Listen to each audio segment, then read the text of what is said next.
Welcome to Sip with Summers, the podcast where we talk about sex, intimacy, and pleasure. Because someone has to, and let's be honest, it may as well be me. I'm your host, Jennifer Marie Summers, board certified sexologist, certified sex coach, menopause coach in training, and your favorite inappropriate friend with a microphone. Around here, we cover everything from why is my libido ghosting me to is it normal to fantasize about pizza during sex? Spoiler alert, yes. So grab a drink and let's get into the good stuff because pleasure is your birthright and awkward is my love language. Let's spill, sip, and say the things most people whisper.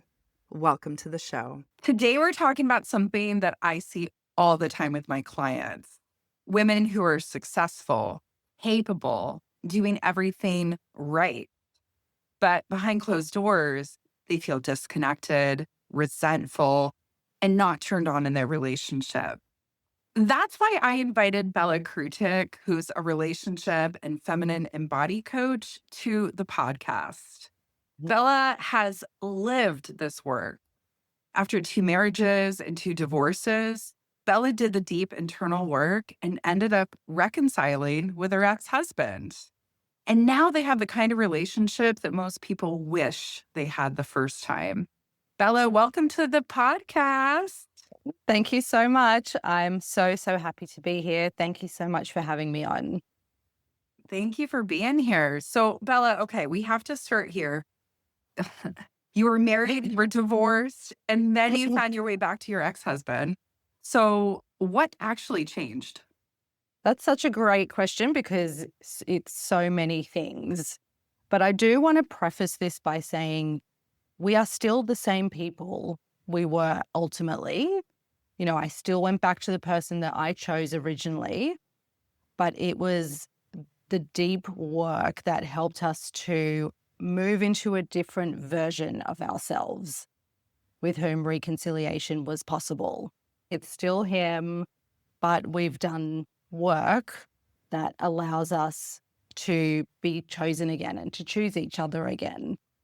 So this was my second marriage, my second divorce, the father of my son, and we had been together for close to 10 years when we separated. And, you know, things were really, really bad. They were bad for a couple of years. And when we were in lockdown, that's when things were no longer sustainable. All the issues that we had, they came to the surface. And I'm sure a lot of your listeners out there are nodding their heads thinking, yeah, I've been there, done that. It's really confronting. You know, if you've got the option to go out every day and, you know, be surrounded by other people and do work and be distracted, the amount of time you have with your partner is heavily reduced. And so you can kind of get through whatever is a challenge, or you can sweep it under the rug for long enough until you go out into the world again the next day. But being in lockdown and not being able to go anywhere, we were forced to face the fact that things were pretty toxic, if I'm honest. And so in 2020, I asked him to move out. I asked for space. I thought if we have space, we're going to be able to figure this out. But it eventually led to a separation and then a divorce. And in fact, towards the end of sort of getting towards in 5 years of us having been now no longer apart, we didn't speak for 6 months. Wow. So apart from the absolute bare minimum that you need to be able to co-parent, we were not on speaking terms at all. And it was in that time that I discovered feminine embodiment as a coaching modality. And I knew I wanted to help women. I was actually originally more focused on helping mothers experience more pleasure in motherhood. You know, so many mothers that I was interacting with at school drop-off, out in the park, they were unable to access any kind of pleasure. And so I thought, I want to help these women because pleasure is our birthright and it's so important. And what I found was that so many women were telling themselves, well, I'm a mother now. My priority is my baby. My priority is my partner. And there's not really any room for any of that. Plus, I'm so tired. Pleasure just goes way down the list of priorities. And so this was something that I was focused on initially. But through learning the modality and the personal mastery that's required to be certified in this work, going through, the actual coaching process, being coached, coaching others, I started to realize, because this work is what's required of this work is really deep inner reflection, meeting the armor and the protection that your body puts in place over the years to keep you safe, facing all of that. And what I started to realize was, oh, hold on a minute. I thought I was such a great partner and wife. I did all the things that I was told a good wife and partner does. And yet my relationships are not working out. Hold on a second. What's the common denominator? It's me. Yep, exactly. It's me. And I guess essentially what I came to realize was that I had been playing this role of what good, quote unquote, looks like. And it's a prison, it's a jail. It keeps you trapped in a version of yourself that's not truly you. And in so doing, you are creating this real disconnection between yourself and your partner because you're trying to be someone you're not. And you cannot create intimacy with someone, real, true, emotional intimacy, if you are keeping them at arm's length, if you've got walls up trying to protect yourself, if you're being someone you're not. And so for me, that is what changed, that realization that I wasn't being completely myself because I thought I needed to be somebody else in order to make him happy, in order for the relationship to work. I also didn't even realize that in relationships, you're meant to have boundaries. That Oh, was, yeah, like this was not something that had been modeled to me growing up. I didn't know what a boundary was. So that was obviously a huge awakening for me. Oh, I can be me. I can have boundaries. I can, not that I would say yes to things that were really like not okay with me, but just the boundary in terms of what am I actually available for? What am I not available for? How am I honoring myself with my yeses and my nos? And so I really learned through embodiment practices, how to be more present, how to feel safe in my body, particularly around boundaries, how to express my needs without fear of rejection or him walking away. These were all the things that changed for me on my side. And it's what made reconciliation possible. Instead of shutting down and thinking, there's no way I'm going back, it was cultivating a willingness to be open to the possibility and being curious about it and seeing, okay, what's still here? What's still possible? What's the opportunity here rather than just shutting it down? So yeah, that's the short you know, version. you know what's coming up for me is I couldn't agree with you more about boundaries and the importance. Growing up, there were no boundaries in my family. I didn't Mm, really understand the concept of them until I was much older. But yeah. I believe there's a correlation between lack of boundaries and people pleasing. And then you Mhm. think of this good girl mindset as somebody who pleases people. So it makes sense that they all feed each other. But the biggest thing I think that's coming up for me is that you, Bella, you didn't get a different partner. You became a better partner, is what it sounds like. Yeah. Look, I tried to find a different partner. It was 5 years. But the same issues kept coming up, actually. And so that was another eye-opening moment for me as well. But yeah, it wasn't about if I just meet this perfect guy who meets all my criteria, then I'll be happy. It's not about, first of all, there is no perfect partner. I'm Agreed. sure your audience knows this already. I do still think many of us we have moments of fantasizing about this perfect man or perfect woman or whoever it is, that we conjure them up when things are bad with our Mhm. partner or when we're feeling alone. It's really about us becoming a better partner and understanding ourselves and our needs. And yeah, where we're playing a role like the good girl, for example, which is just so prevalent. Yeah. And so it's not about, I mean, my partner did work as well. This was not a one-sided thing. And I wasn't fully to blame for what happened, but he wasn't either.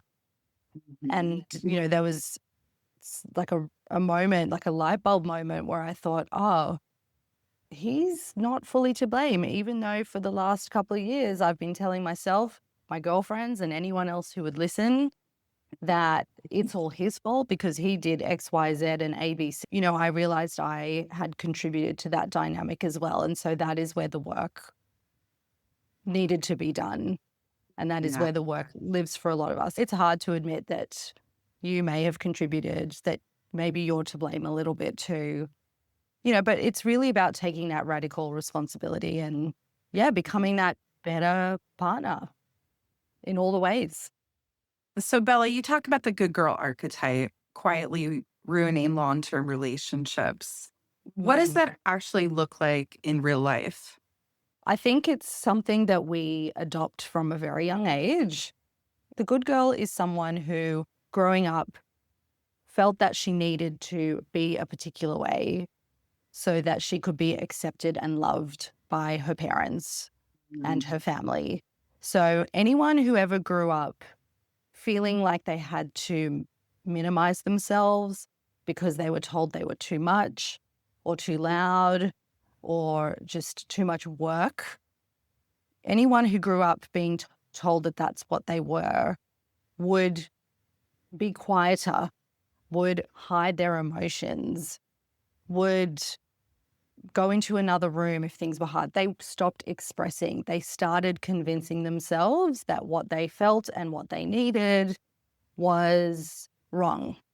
They made themselves wrong. And this was something that I did growing up as well. So I come from an immigrant family.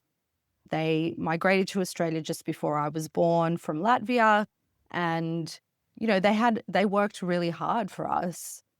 But emotions were just that extra bit that was too much for them, for my parents to be able to deal with in amongst trying to create a better life for us. And this is something you learn. It gets embedded in your nervous system because being the good girl feels safe. Okay, if I hide my emotions, if I stay quieter, if I do what everybody wants, then I'll be accepted. And that feels really good in my body. That feels safe. And that is something you don't just let go of when you grow up. It's ingrained in your nervous system. So you end up bringing this persona into your relationship. And what it means is that ultimately you suppress your needs, you don't have your voice, you don't say what you need, you don't express your boundaries. You're not all of who you are. Your nervous system feels good when the other person feels good. And you're ultimately not honoring your own needs in that relationship. You shrink, you're smaller. And again, this is just another way that we create disconnection in our relationships because we're not being fully ourselves. We are so focused on the other person's happiness to our own detriment. And that breeds a lot of resentment and a lot of unhappiness. And it's really, it's not a long-term solution for a happy ever after or a happy relationship. It's really a path to destruction of yourself and of your relationship. Yeah. So, yeah, you think you're doing the right thing, but it doesn't last because you get to a point where you can't anymore. You can't be this person that you're not anymore. You can't keep pushing down your own needs. Yeah. It Yeah. sounds like the good girl is someone who's easy to love, but difficult to deeply connect to. And, that's not Mm, sustainable for the rest of your life. Like maybe, a couple dates here and there, you can put on that good girl hat and yeah. please everybody and, have no Mm. boundaries. But like, how can you do that for 20 plus years with somebody? Yeah, you can't. You definitely can't. And, I think that was a very difficult moment for me because I was doing what was modeled in terms of the relationships I saw growing up. Mhm. I was told, if you want to find a nice boyfriend, a nice man to be your husband, you need to make sure he's happy and, not necessarily do what he wants, but just be easy, be chill, do what he wants, be easygoing. Don't need too much. Don't ask for too much. And I did those things and it brought me one failed marriage, it brought me two failed marriages. And yeah, it's definitely not sustainable. Do you think that the good girl persona is one that's emotionally unavailable in a like socially 100%. acceptable way? Yeah. Oh, 100%. Yeah, because it's like you said, you've got this hat on, but it's not actually you. And I think from an energy perspective, you know, people can feel that that you're not authentic. They might like that it's easy, like, "Oh, she does this for me, she does that for me. If I ask her to do this, she's gonna wanna do it for me because she knows it makes me happy." But it's a bit of a repelling energy actually in terms of the relationship space. So, yeah, people are like, "Oh, she's great, easy, chill, fun, whatever." But, yeah, energetically, I think it's quite repelling. So it's Yeah, I always funny. think of it Yeah. like lacking depth almost. Yeah, surface level Mhm. persona, yes. And you can't get through to someone on the emotional level when like, it's such a wall. It's such a layer of armor. It's such a protection mechanism. Because if I'm not fully seen and someone leaves or rejects me or tells me, I'm not enough, that's okay because it's not really me. I'm kind of behind. The real me is behind this persona.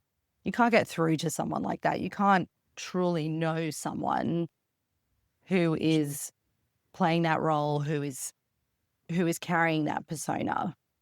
It's such a funny thing because we really believe it's for the best, but actually it's so, so damaging for everyone involved. So how do you see that dynamic playing out in long-term relationships? Like what is the pattern? Well, what I find is, those types of relationships don't last particularly long. That because this person is playing this role, they're inauthentic.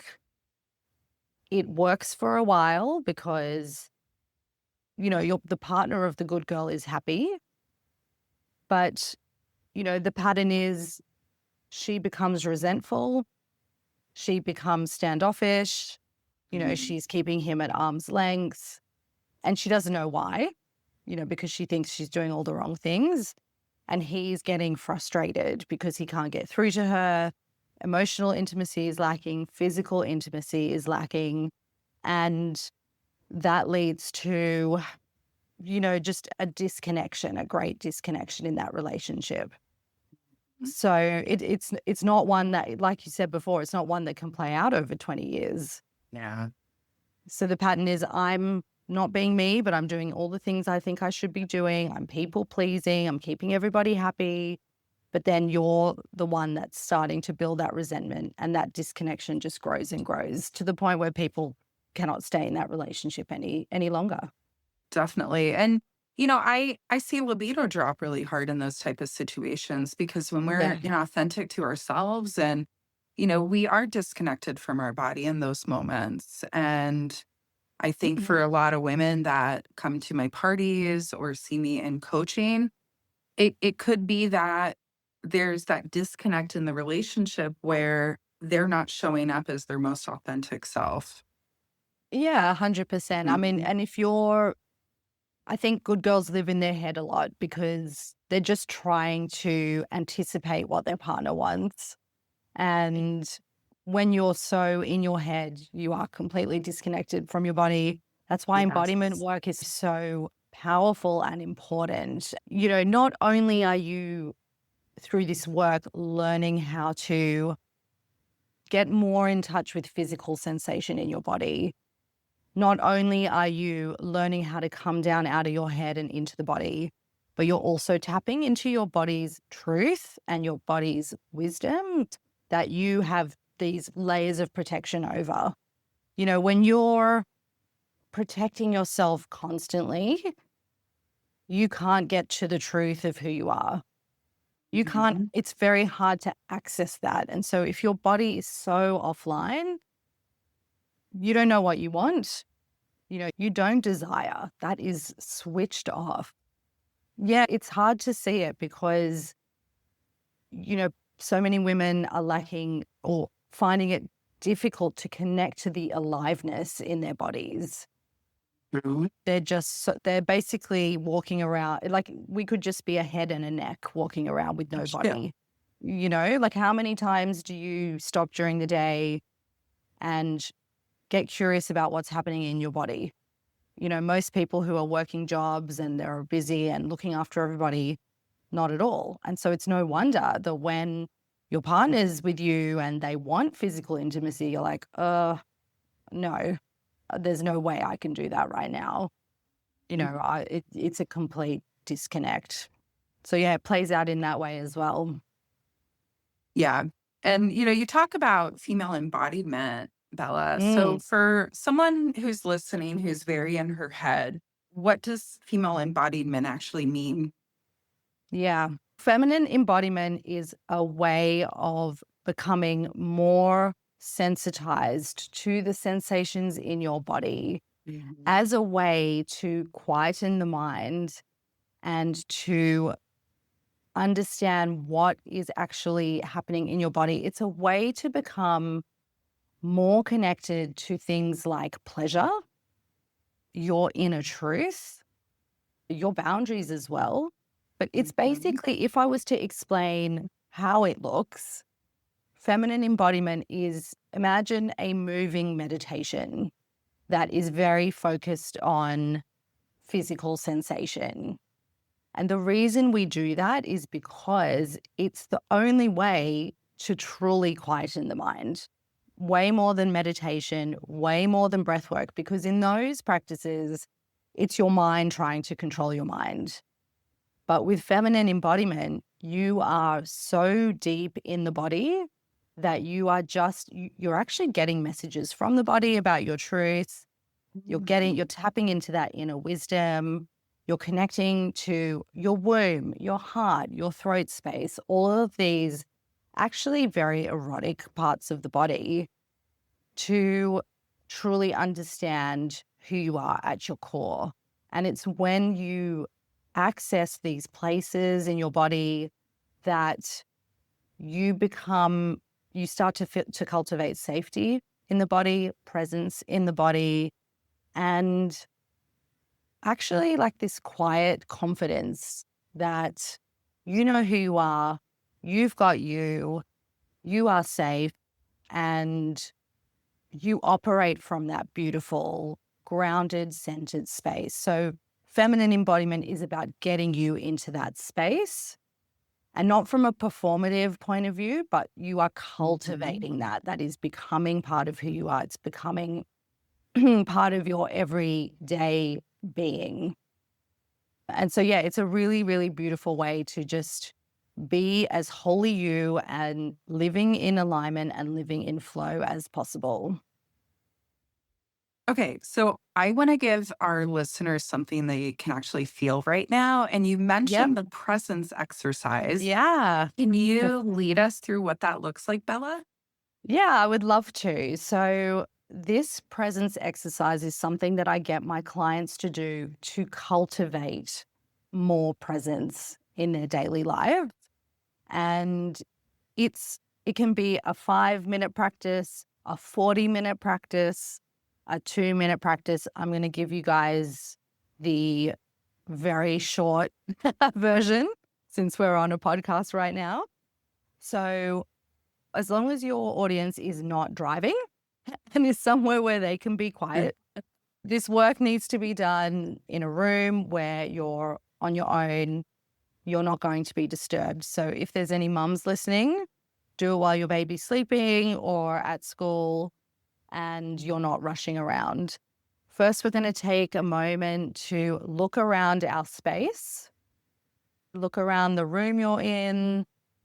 And this tells your mind, your reptilian mind, that you are safe, everything's okay. And if it feels comfortable to do so, I invite you to shut down your eyes and just take a few deep breaths. And as you take those breaths, I want you to focus on the sensation of the air moving in through your nostrils and out again. Just take a few moments to slow the breath down. Focus on that sensation alone, the air moving in and out of the nose. And as you do this, I invite you to place your hands somewhere on the body that feels nurturing. It can be the belly, the heart, on your arms, on your legs, wherever feels good for you. And wherever your hand is placed on the body, I want you to bring your mind's eye to that place. And I want you to bring your focus and your attention to the feeling of your hand on your body. Notice the temperature of your hand on your body. Notice whether it's sitting softly or in some other way. Simply be with the sensation of the hand on the body. If it feels good to do so, you can also move the body in a way that feels like it's helping you to open the heart space. So you may want to move from side to side. You may want to stay still. You may want to adjust your head or your neck, whatever feels good in this moment.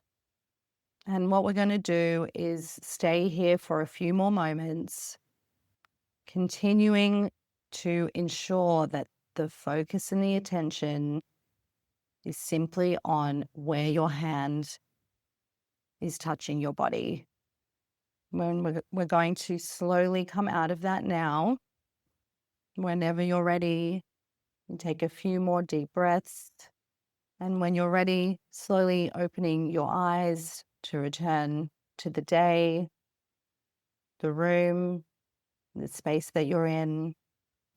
Ah, so that is a very, very, very short version of a presence Wow. exercise. So it's really about cultivating and focusing on the physical sensation. And you start, and this is something I get my clients to do every day, and they slowly build up how long they do it for. Normally, they'd be doing it on a yoga mat or on their bed or on the floor, wherever feels good. And I've got women writhing around and really, because it's a really beautiful way to drop into the body.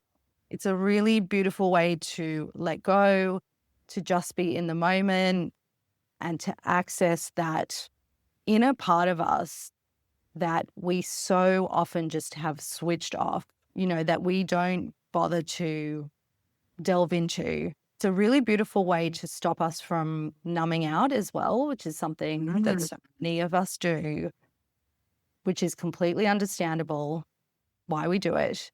This is a really good alternative to binging Netflix, for example. Put that remote control down, get off the couch, get on your mat, and access what's inside you. Yeah, it's a Yes. really, really beautiful practice. It was beautiful. And, even just a few minutes of doing that, Bella, I feel not that I was stressed before, but I feel so much more relaxed. It's a nice shift from moving from you're like living in your brain basically Yeah. with all the thoughts, Yeah. tumbling around in there to really have a moment to be in your body, to feel your breath. For our listeners that are not watching on YouTube, I put my hand over my chest and I loved what you Mm-hmm. said about the temperature. And it was a Mm-hmm. really, really beautiful moment. One of the first things I do with my perimenopause and menopause clients is we focus on regulating the nervous system because Yeah.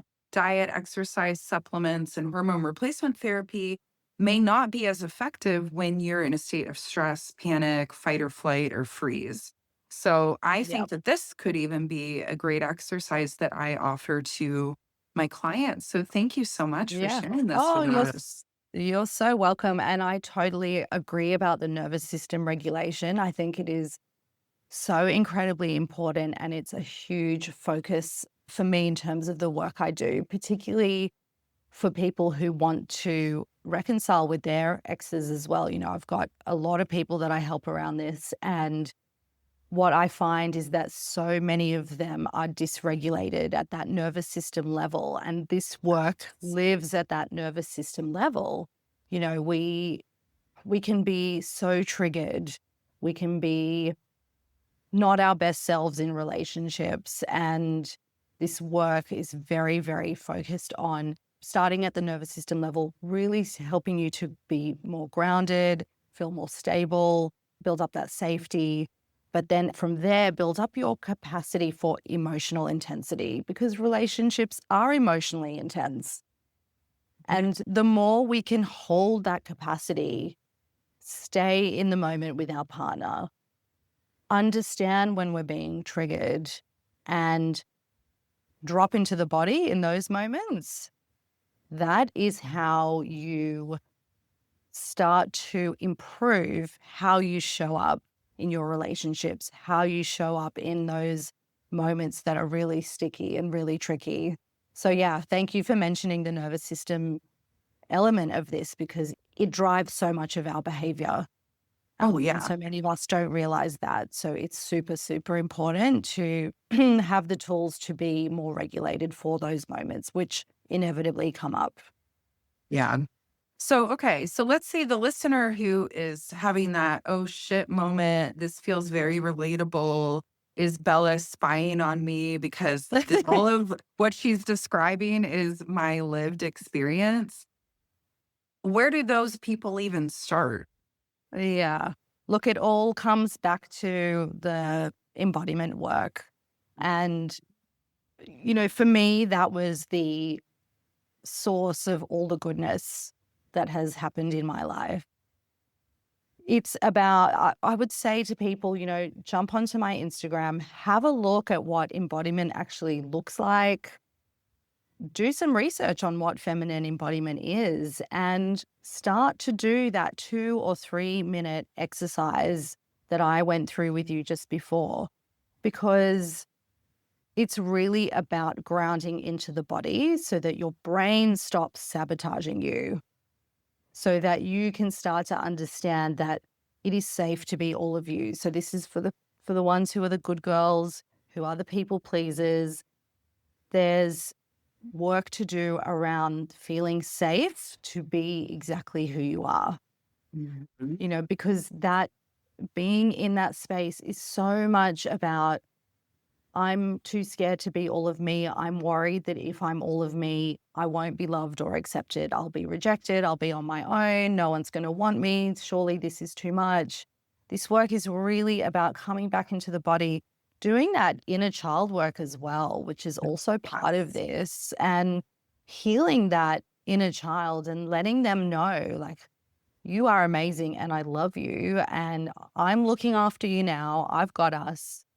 And Mhm. we're going to go out into the world and, yeah, it's going to feel a little bit scary and a little bit confronting, but I'm so secure inside. I'm so safe in my body that I know it's going to be okay. That there is a lot of that work there as well, that inner child, the inner healing, and yeah, just that safety and that knowing, that security, and the knowing that who you are is amazing, no matter what anybody else says or thinks. Yeah. Yeah. I 100%. agree. The how profound inner child work really is. When I had my clarity coach a few years ago, when I was working through my own stuff, we did a Mm, lot of inner child work, and it was probably the most profound part of the work I did.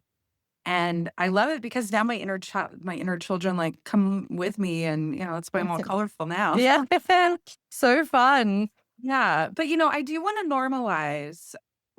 I don't think either of us are suggesting that you have to be a different person. It's having Nope. range. It's exploring these different facets of yourself and embracing all of them.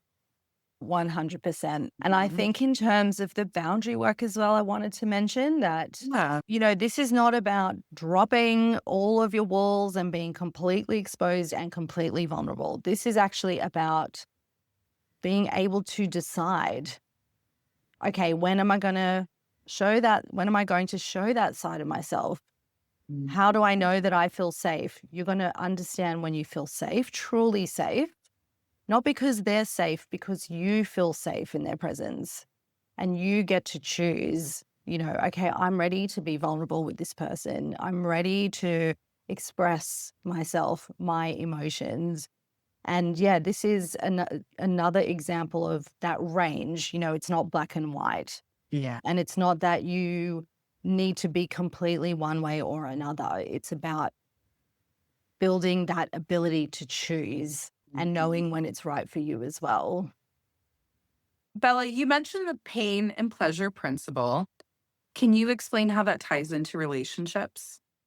I absolutely love this principle. So, the principle is that pain and pleasure are the flip side of the same coin. And that coin is our currency. So, I say to my clients, how do you want to spend your life? Do you want to be on the end of the spectrum where you feel very little pain, Mhm. but therefore, flip side, very little pleasure? Or are you willing to risk feeling more pain, but flip side, more pleasure as well? So, a lot of us have spent years numbing our pain Mhm. or creating circumstances or situations or relationships where we know we're not going to get hurt because we've been hurt before and we don't want to do that again. Unfortunately, what happens when you do that is you're turning the dial down on both. So you turn it down on pain. So, okay, I'm not going to get hurt, or I'm keeping myself safe by not venturing into this relationship because, I could get hurt again. You turn that down, your ability to access and experience pleasure is going to be turned way down as well. And this shows up in relationships all the time. It explains why we keep our partners at arm's length. It explains why we feel like we need to have those walls up. It explains why we refuse to get emotionally close to someone, like really emotionally close, because we risk getting hurt. But do you really want to live your life? Like, if we come back to the dial analogy, you really want to live your life on like a 1 or 2, or do you want to live your life on like a 9 or 10 or 11? You have the choice. But I guess what I say to your audience and to my clients is, with me, we're going to face the hard things. We're going to go deep into the body to understand what's been protecting you all this time, why you've been protecting yourself. Because in doing so, you open up your access to pleasure as well. You open up access to greater vulnerability, which, if you want to experience real pleasure with your partner, you have to be vulnerable. You have to be open. That part. You Right? You have to be willing to go to the depths with them. Mhm. Yeah, I just think about like safety and satisfaction are Mm, not yeah, synonymous. Like you can't be exactly. safe and satisfied. That's such a great way to put it. I love that. Yeah. Mhm. So Abs- if you're keeping yourself safe and small, everything else is going to be safe and small. not particularly pleasurable. And, you're going to be feeling that flat, deflated, disconnected feeling all the time. So I think, we're so scared of pain. Yeah. But we don't need to be. It feels rubbish at the time, right? It feels really, really rubbish to be hurting, to be upset. But if you actually allow yourself to sit in it, it can be quite beautiful. You can actually zoom out and go, oh my God, I'm actually experiencing what life has to offer me. So we need to stop being so scared of that in service of ourselves, in service of our relationships, in service of our pleasure. And I mean, is there any greater thing to be in service of? Not really. Yeah, let's put that on a bumper sticker. Yeah. So, Bella, for a woman or a good girl who feels like she's in a roommate phase in her Yep. relationship, what suggestions do you have for her to get back to a more passionate connection with that partner?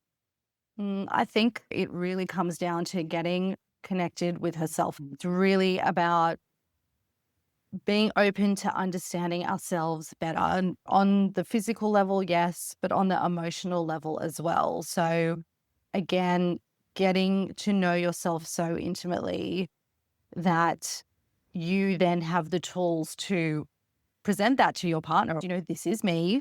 This is what I want. We're going to do things the way that I want for a while. And it's about releasing the fear of getting intimate with yourself. And when I say that, I mean emotionally and physically.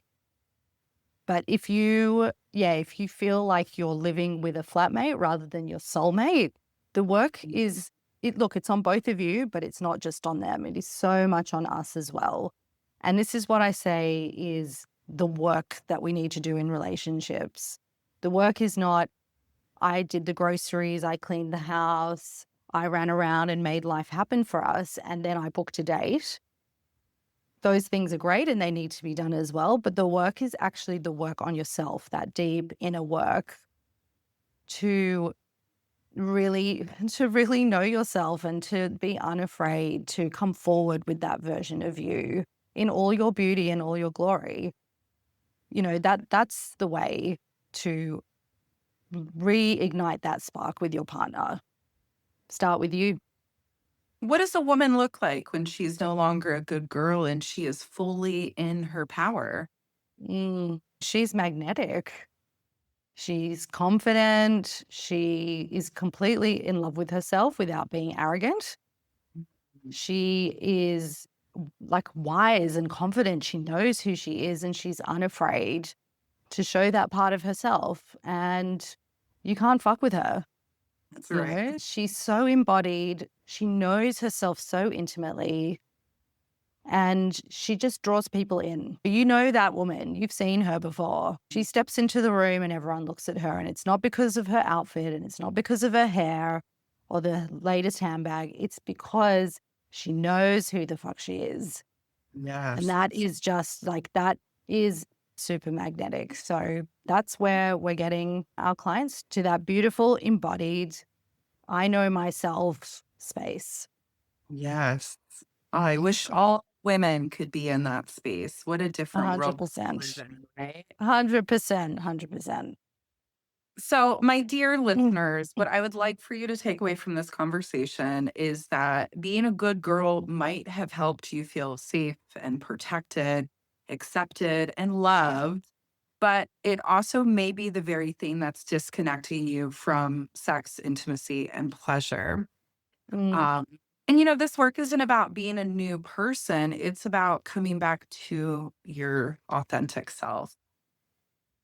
absolutely. Amen.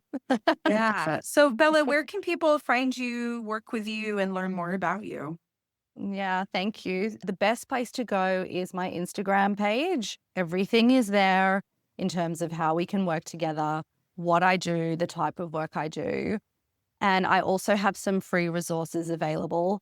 I have a detachment style quiz, which is really fun. So we all know we've heard of attachment styles.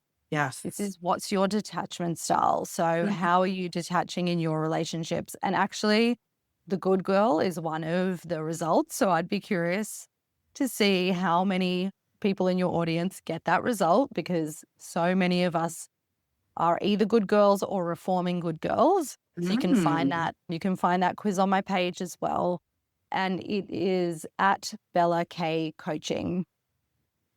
So Um, yeah, please come and see me. I'd love to see you there. Yes. And listeners, I will have all of Bella's information in the show notes. So be sure to check her out and follow her for more. Bella, thank you again so much for being a guest all the way in Australia when I'm here in Washington, D.C., United States area. It's such a pleasure to connect with you and to be able to do this when we're so far away from each other. I love it so much. Yeah, me too. Me too. Thanks again. Thank you so much for having me. And that's a wrap on this episode of Sip with Summers, where we laughed, learned, and probably said clitoris more times than your high school health teacher ever did. If you liked what you heard, be a gem and leave a review, share it with your favorite group chat, or send it to that friend who really needs to hear this. You know the one. For more tips, tools, and slightly inappropriate jokes, follow me on social or head to summersoflove.com. Until next time, stay curious, stay turned on, and as always, keep sipping.